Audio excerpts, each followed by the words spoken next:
2026 में संयुक्त राष्ट्र महासभा ने संयुक्त राष्ट्र सुरक्षा परिषद के अस्थायी सदस्य के रूप में किन देशों को चुना है?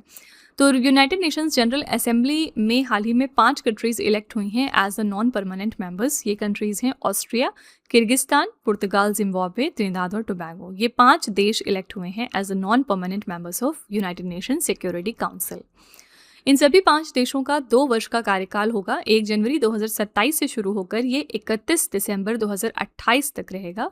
इन देशों में किर्गिस्तान पहली बार सुरक्षा परिषद का सदस्य चुना गया। ये फैक्ट याद रखिएगा, ठीक है। किर्गिस्तान को पहली बार इसमें इलेक्ट किया गया है।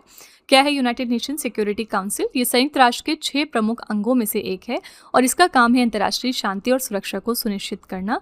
स्थापना इसकी हुई थी 24 अक्टूबर 1945 को। मुख्यालय इसका कहाँ पर है? यूएसए के न्यूयॉर्क शहर में। इसमें कुल 15 सदस्य देश होते हैं। परिषद में 2 प्रकार के सदस्य होते हैं, स्थायी और अस्थायी। स्थायी 5 होते हैं और अस्थायी 10, ठीक है। तो जो इसमें परमानेंट मेंबर्स हैं वो कौन कौन से हैं? चीन, फ्रांस, रूस, यूके और यूएसए, और इनके पास वेटो पावर भी होती है, ठीक है। अस्थायी सदस्य इसमें 10 होते हैं।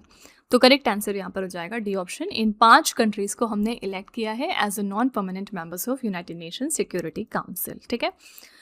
यहाँ पर अगर आपको याद हो आसियान का, तो आसियान में रिसेंटली अभी दिसंबर 2025 में एक नई कंट्री ने एंट्री ली थी। इसका नाम क्या था? इसका नाम था टिमोर लेस्टे, ठीक है। और इसी के साथ अब आसियान में कितने कंट्रीज हो गए हैं? 11 नेशंस हो गए हैं। तो ये फैक्ट भी याद रखिएगा, अभी रिसेंटली ये एग्जाम में पूछा गया, ठीक है। क्वेश्चन नंबर 7 है, हिंदुस्तान यूनिलीवर लिमिटेड ने देश का पहला यूनिलीवर फ्रैग्रेंस हब के शहर में स्थापित कर दिया है। तो हिंदुस्तान यूनिलीवर लिमिटेड, जो कि एक बहुत ही फेमस कंपनी है, इन्होंने कंट्री का पहला यूनिलीवर फ्रैग्रेंस हब स्थापित किया है मुंबई शहर में। बी ऑप्शन करेक्ट है। हिंदुस्तान यूनिलीवर लिमिटेड ने भारत में अपना पहला यूनिलीवर फ्रैग्रेंस हब मुंबई के आईआईटी बॉम्बे परिसर में स्थापित कर दिया। ये ब्रिटेन और अमेरिका के बाद यूनिलीवर का तीसरा वैश्विक सुगंध केंद्र है। इसका उद्देश्य है भारतीय और वैश्विक उपभोक्ताओं के लिए प्रीमियम उत्पादों के निर्माण को बढ़ावा देना, ठीक है। करेक्ट आंसर है बी ऑप्शन मुंबई। मुंबई पिछले दिनों न्यूज़ में था क्योंकि यहाँ पूरे इंडिया की पहली म्यूजिकल रोड का इनॉग्रेशन हुआ था, ठीक है। यहाँ पर इंडिया की पहली म्यूजिकल रोड इनॉग्रेट हो चुकी है। मतलब क्या है? ये एक ऐसी रोड है जहाँ पर कोई भी गाड़ी 60 से लेके 80 किलोमीटर प्रति घंटे के स्पीड से जब दौड़ेगी तो यहाँ पर आपको हमारे ऑस्कर सॉन्ग जय हो की धुन सुनाई देगी, ठीक है। तो ये इस तरह से म्यूजिकल रोड बनाई गई है मुंबई शहर में, ओके। नेक्स्ट है, जून 2026 में बार यानी वकालत पेशे से सीधे सुप्रीम कोर्ट की न्यायाधीश बनने वाली दूसरी महिला कौन बन गई हैं? सेकेंड वुमेन जिनको अपॉइंट किया गया directly from the bar to the Supreme Court, इनका नाम क्या है?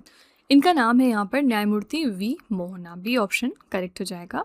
वरिष्ठ अधिवक्ता वेंकिता सुब्रमणी मोहना सुप्रीम कोर्ट में बार से सीधे न्यायाधीश के पद पर पदोन्नत होने वाली भारत की दूसरी महिला बन गई। इससे पहले वर्ष 2018 में न्यायमूर्ति इंदु मल्होत्रा बार से सीधे सुप्रीम कोर्ट की न्यायाधीश बनने वाली देश की पहली महिला बनी थी, ठीक है। तो ये फैक्ट याद रखिएगा, इस तरह के क्वेश्चंस एग्जाम